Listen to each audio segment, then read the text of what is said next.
CS Shalini Rajneesh ಅವಹೇಳನ ಸಂಬಂಧ ರವಿಕುಮಾರ್ ಮೇಲೆ ಎಫ್ಐಆರ್. ವಿಧಾನಸೌಧ ಠಾಣೆಯಲ್ಲಿ ಬಿಜೆಪಿ ಎಂಎಲ್ಸಿ ವಿರುದ್ಧ ನಾಗರತ್ನ ದೂರು.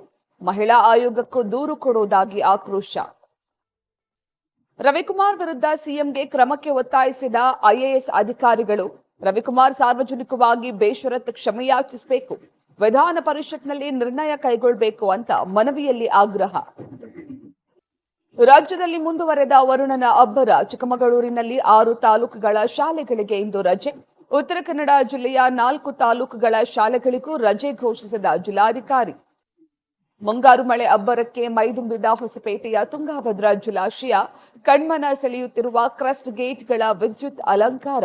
ಬಣ್ಣ ಬಣ್ಣದ ಲೈಟ್ಸ್ಗಳಿಂದ ಡ್ಯಾಂ ಜಗಮಗ.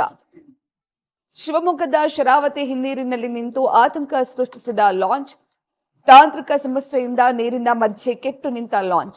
ಸೇತುವೆ ಕಾಮಗಾರಿಯ ಲಾಂಚ್ ಮೂಲಕ ಹಗ್ಗ ಕಟ್ಟಿ ದಡ ಸೇರ್ಪಡೆ. ಮೈಸೂರಿನ ಗಾಯತ್ರಿಪುರಂನಲ್ಲಿ ಚಾಮುಂಡೇಶ್ವರಿ ತಾಯಿಯ ತಾಳಿ ಕದ್ದ ಖದೀಮ.